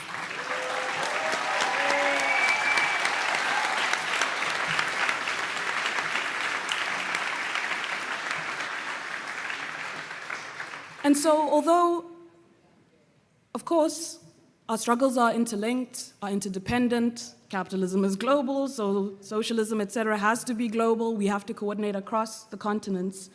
I have full confidence in Africa that we'll figure it out. I have full confidence that you'll figure it out.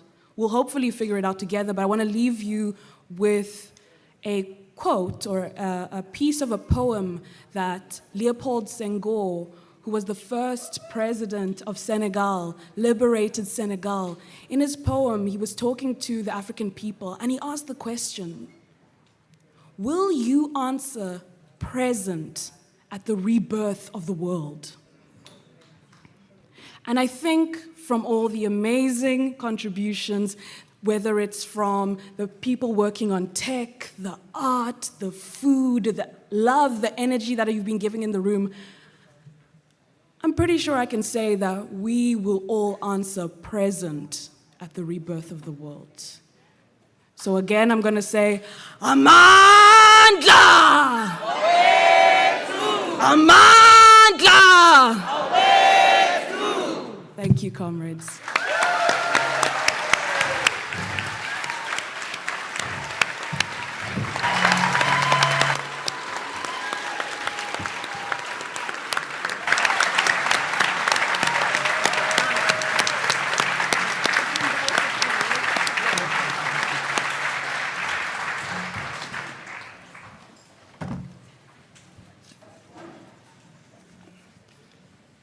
Such an important presentation, and let's all remember as we talk about what we're doing in the hemisphere and its connection to Africa, that when Nelson Mandela was finally released after having been captured by the CIA with the South African racist fascist regime, the first head of state that Nelson Mandela visited was, of course, Fidel Castro. Because when Africa called, when South Africa called, Cuba answered, and part of the reason, a big part of the reason that the armed struggle that took place in Southern Africa vanquished the fascist, racist apartheid regime was because of the volunteers, the tens of thousands of young Cubans who came and shared that battlefield to destroy apartheid.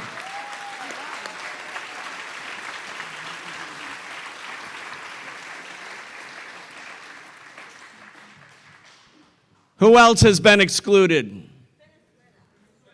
Venezuela, that's an excellent guess. Let's hear from Venezuelan President Nicolas Maduro.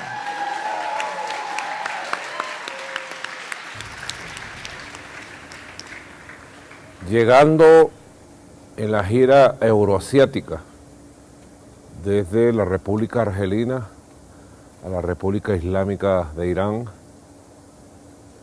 haciendo un alto en el camino de esta gira necesaria. Of a necessary tour for the new world, or for the new world. There is a world beyond Washington. There is a world beyond imperial arrogance. And it is a world that is emerging. Dear friends of the People's Summit, the true summit of Los Angeles, I wanted to take a break on the road to greet you with solidarity, a Bolivian greeting, a humanist Christian greeting, an embrace to everyone and to all social organizations of the United States of America. Social organizations of all are America. Here we are standing from the construction of a different world, a multipolar, multicentric world, a world based on dialogue and respect, on the equal treatment of states, of peoples, of governments, a world based on profound dialogue, a dialogue of cultures and religions, of dialogue that's inclusive, of ideologies and positions, for a new humanity. A new humanity is necessary, and it is being made. A new humanity is possible. That is why I congratulate all the organizers of the People's Summit in Los Angeles. Our voice has been there. As we said, the voice of the rebellious peoples of our America, of Cuba, Nicaragua, Venezuela, has been in the streets of Los Angeles, in the form of street art, in the form of women women who have been repressed with flags, with slogans, with chants. They banned the march of the social movements because they were afraid of the color and the strength of our voice. But they have not been able to stop it. That voice is over there, over here. And it is a voice that's accompanied by a smile of hope that moves us, the hope for a new humanity. Without imperialist hegemony, without neocolonialism, without neoliberalism, a new humanity building a new social model, economic, political, and cultural models that allow to see ourselves person to person, face to face, that allows us to recognize each other as different, but also recognize each other as equals, recognize ourselves as brothers and sisters of all the peoples of the world. You learn much in these struggles. We are warriors of struggles, of all the battles. Now we have been on this Eurasian tour, but we are passing through Algeria, which is north of Africa, engaging in depth dialogue with governments, with peoples, learning from experiences of the responses and the public policies that are being implemented in different countries, and recognizing, seeing with our own eyes that there is another world out there. The world is much bigger than the dominance and arrogance of Washington. The dominance and arrogance of empire is in decline. And that wants us to behave as if it was still a hegemonic and dominant empire of the world and of our America. That time has passed. That time could definitely be canceled. We, the peoples of America, are choosing our own path.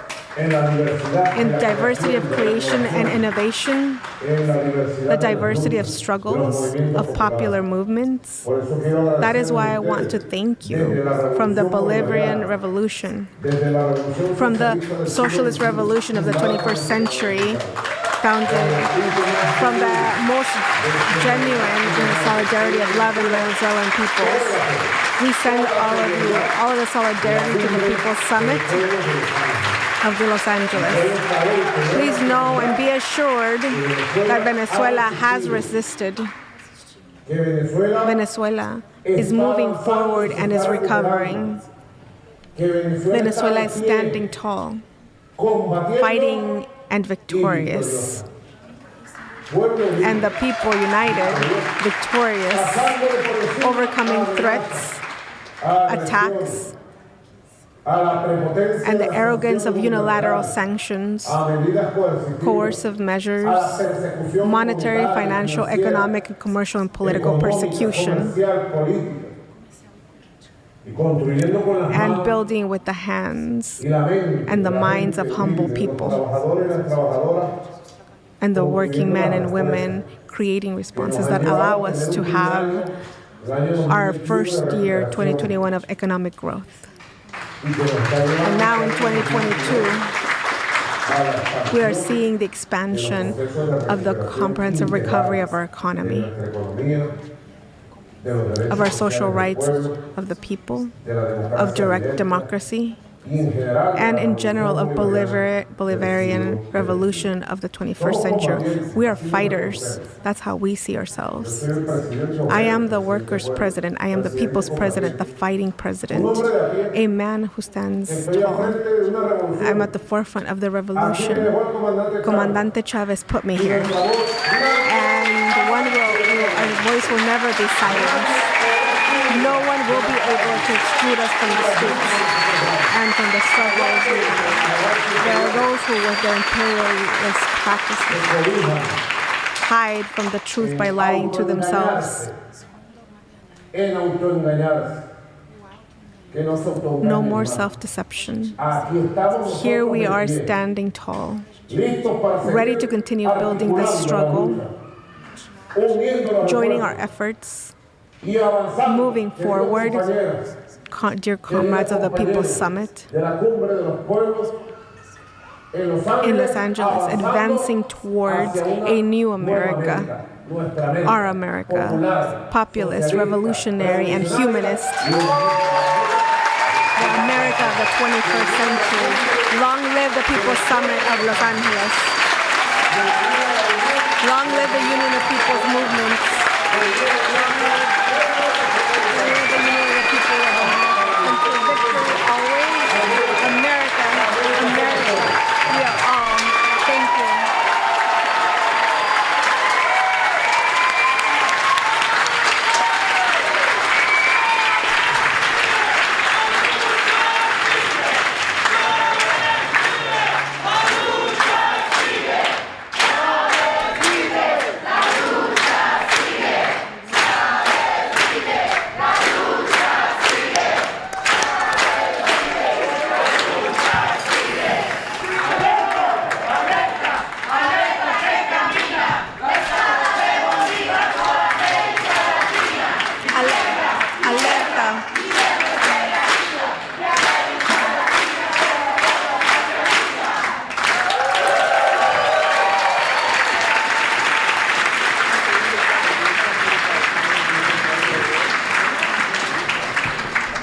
I don't know about you, but I think we should march on the Summit of the Americas.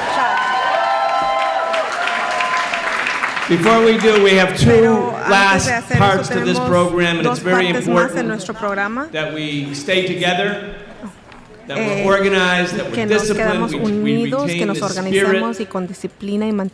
We have Pastor Q, who is our final speaker on the panel.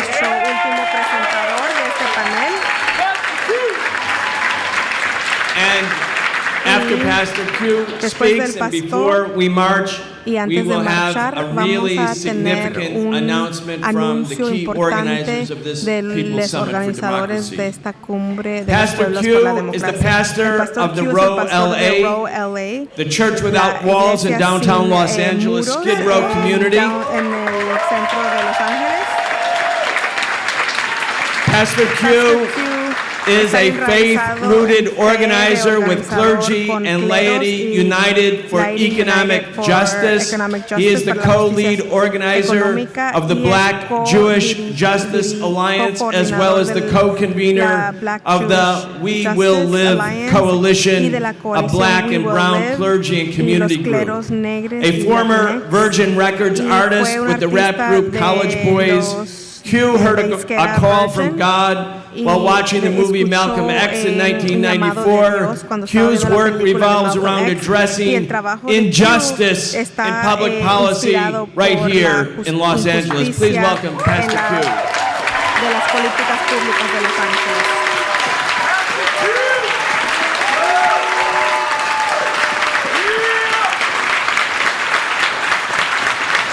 Thanks for having me, sisters and brothers.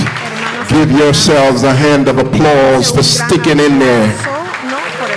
It's been a long day. I've been outside making smoothies, so I understand the sun can drain us. But we are revolutionaries, and we come in the spirit of our ancestors. Therefore, I come in the spirit of Harriet Tubman.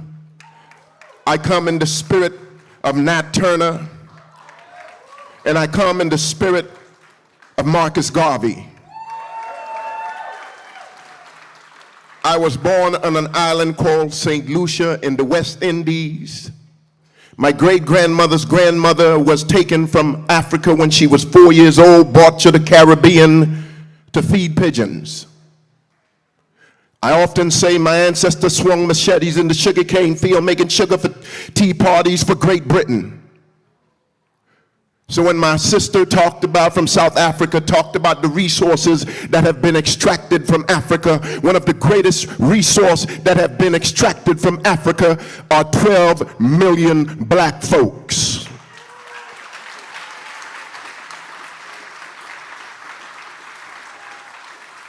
And now America is enjoying the spoils rooted and incorporated into capitalism. They're enjoying what LeBron James can manufacture for capitalism, they're enjoying what Serena Williams can manufacture for capitalism. I wish I could preach, but I didn't come here to preach today.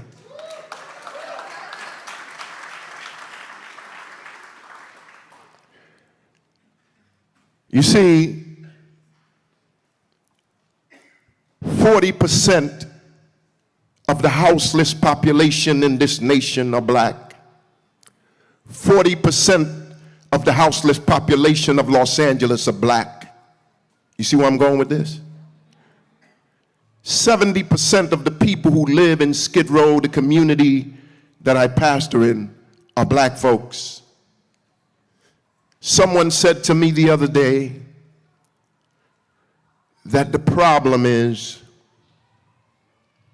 the family, the breakdown of the family.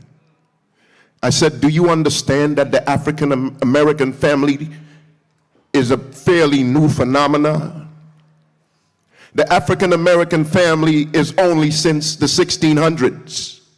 You see, because we were taken from our ancestors. My great-grandmother's grandmother was taken as a child from her ancestors.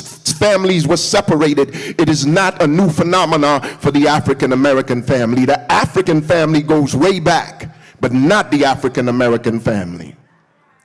And so this system has been bleeding and murdering and pillaging land and killing native people. And growing up, they told me that the Native American was the savages and the Indians were the heroes, and the Indians had the guns, so we always wanted to be the Indians. And then we found out that the Indians were not the savages, but the cowboys were the savages. And even now in Buffalo, we're seeing that the cowboys are the savages. Even now in Uvalde, we're seeing that the cowboys are the savages. They came with the gun. We were a little bit too creative to just use guns. We had bow and arrows and all kinds of spears from Africa. Oh, I wish I could preach today.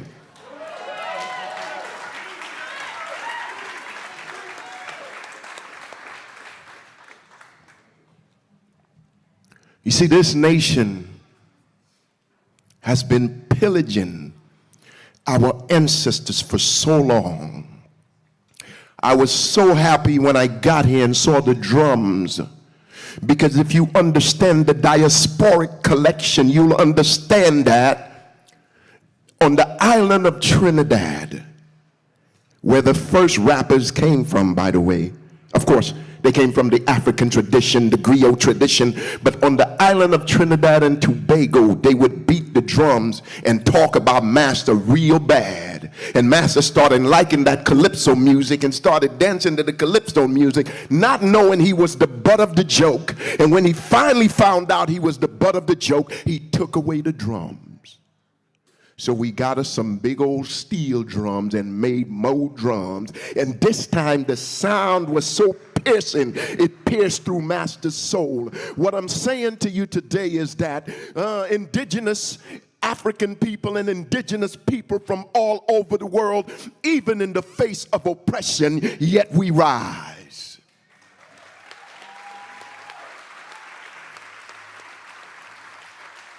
And then they left us to die in the ghetto. So in the ghetto, I grew up in the hip-hop generation. Don't call me Generation X. Don't call me Boomer Generation. We're Generation Hip-Hop, because we grew up in the generation of hip-hop and we created hip-hop. And Cindy, yeah, Kool Herc was from Jamaica. Oh, I wish I could preach right now, the father of hip-hop. And his sister, who never gets credit, Cindy Campbell, wanted to buy school clothes, so she threw a party on Cedric in the Bronx and said, "Cool, can you DJ my party?" So Cindy Campbell, a black woman, was actually the first real promoter of hip-hop. She is the one who actually had the idea, and she wanted to buy school clothes because we're talking about capitalism. Capitalism will always have you trying to make some money, wouldn't it? And so she was trying to get some money, and I believe our Creator said, I'm going to give you hip-hop. So hip-hop wasn't just created, it was also born. It was born out of our struggle, and now it is the most popular music in the world. And what hurts me so much is we got caught up in making hip-hop moguls. I wanted to be a billionaire at one time, and then I realized how foolish that is. You see, we made billionaires. We got all kind of moguls. We got Jiggers, and we got Yeezys, and we got all kinds of moguls. But what it is that capitalism has extracted hip-hop and actually made it part of capitalism. It was supposed to be a people movement. It was supposed to be raising up all tides. It was supposed to be something that brought economic vitality to our community, but we sold it out to massa. We sold it out to capitalism. So that's why if you go outside right now, we've got the hip-hop smoothie shop. It's a worker co-op because we need to create an alternative to capitalism. What we need to do is we need to democratize capitalism. What we need to do is we need to decolonize economics.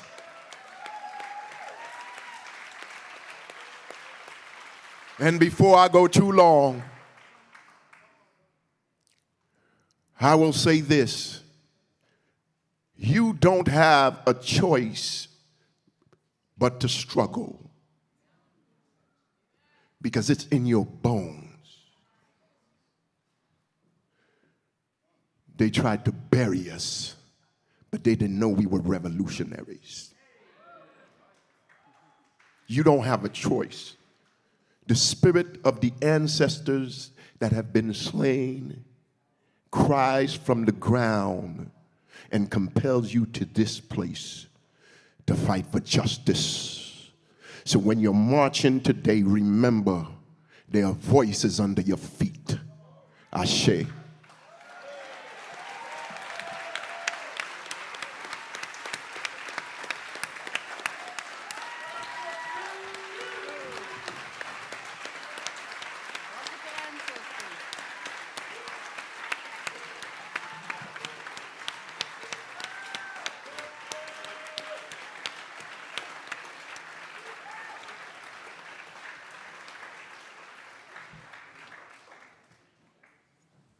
Okay, you have to be ready to march now.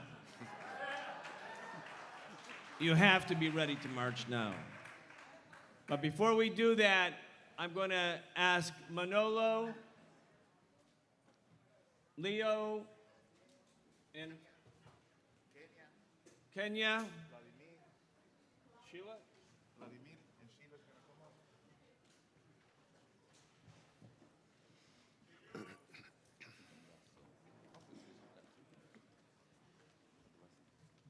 I'm going to pass the mic back to you.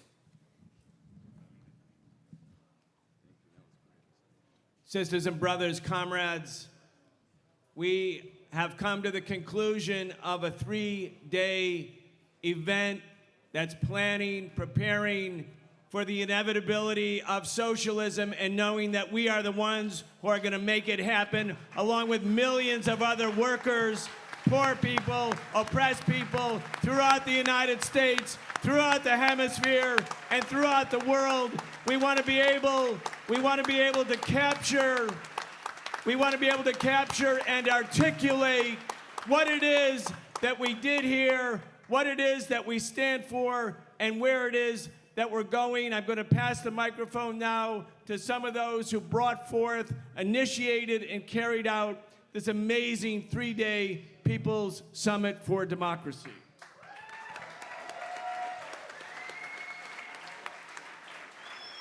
We are going to read a final declaration. The people of the Americas will have the last word. This declaration is the expression of all the conversations we've had in panels, in the hallways, in the art tent, in the People's Fair, while we were eating, while we were laughing, while we were crying with each other.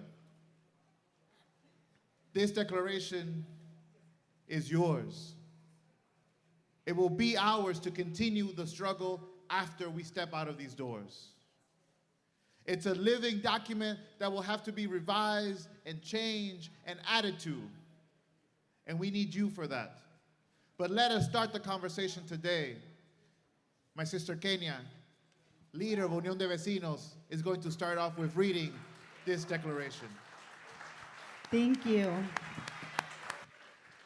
The People's Summit for Democracy in Los Angeles, California has been a historic gathering of thousands in defiance of Biden's administration's policies of exclusion.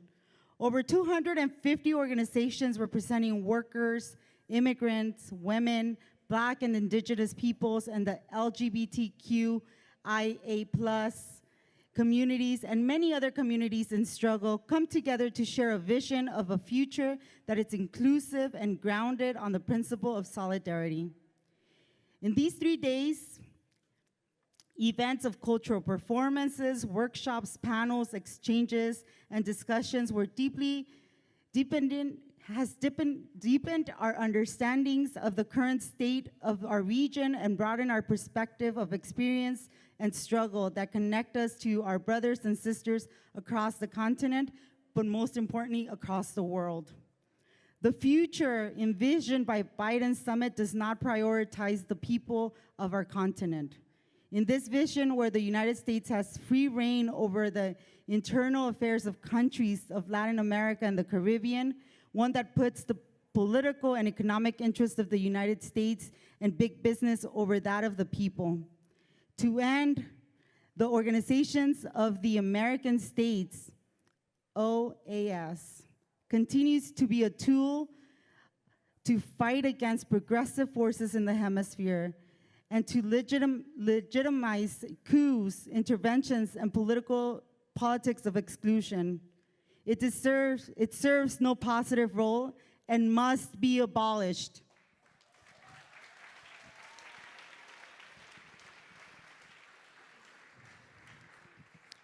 The exclusion of Cuba, Venezuela, and Nicaragua have already made Biden's summit of exclusion a political disaster.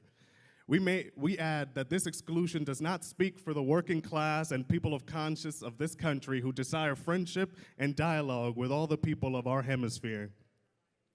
During our time together, we've marched, we've danced, and we've raised our common voice in protest against injustice. We also not only analyze and criticize the failings of the current state of affairs, but also exchange strategies in order to guarantee our survival and advance forward.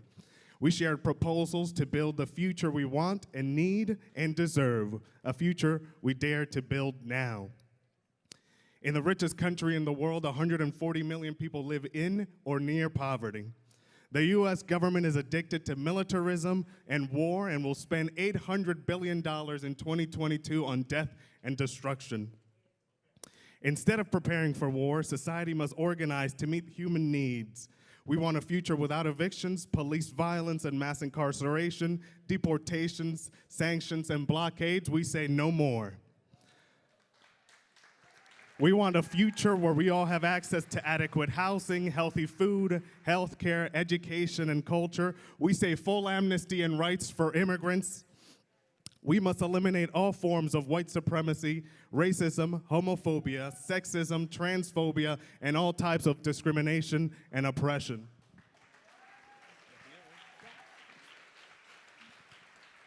We will defend the right of the people to organize and speak out, to build real democracy, a people's democracy, in a climate characterized by censorship and disenfranchisement. We will protect voting rights and the rights of workers to form unions and collectively bargain. We will protect all the advances in favor of civil and human rights that have been gained by our movements throughout history, like the human right of women to control their bodies. We will defend Mother Earth and fight against extractivism and the exploitation of the land. This summit we have built together has been a bridge across organizations, movements, regions, languages, and borders. We are creating bonds between us and unity across our different struggles. While the time we have spent together is coming to a close, we affirm the ongoing fight for a more just, world and rededicate ourselves to it.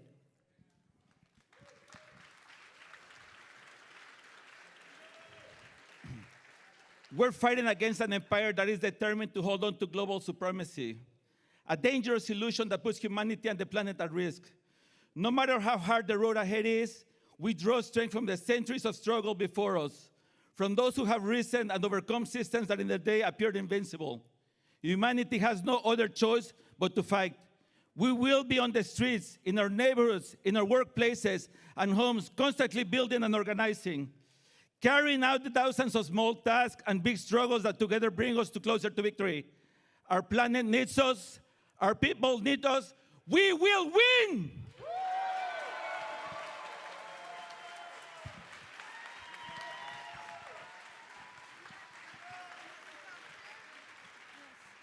And justice for Leonard Peltier. Free Leonard Peltier!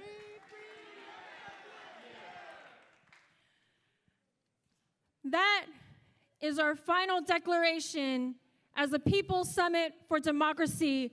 Give yourselves a hand of applause.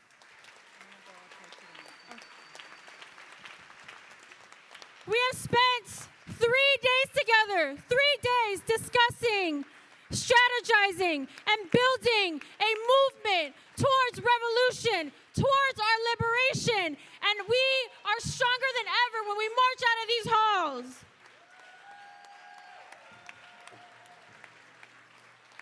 But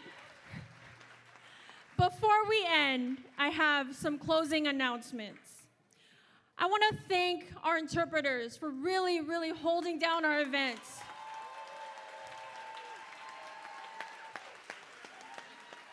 And if you have an earpiece, make sure you take it back to the interpretation table, just right outside of these doors, and please, please give a thank you to all of the interpreters.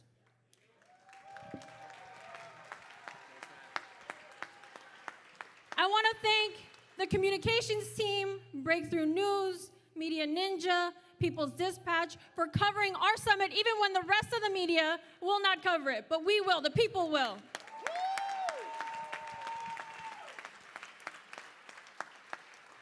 And just like Dr. Cornel West said, after we march, we're gonna party. So there's a concert afterwards, and y'all better come back and go party so we can close out this event. So, why don't we end with a march, or a chant? People Summit, people power, people summit, people power, people summit, people power, people summit, people power, out of the hall and into the streets, out of the hall and into the streets, out of the hall and into the streets. Thank you. Should that people form up over here? You want to say that? So y'all, we're gonna go gather by the food trucks. That's where the truck is, and we'll start marching from where the gates are. Thank you.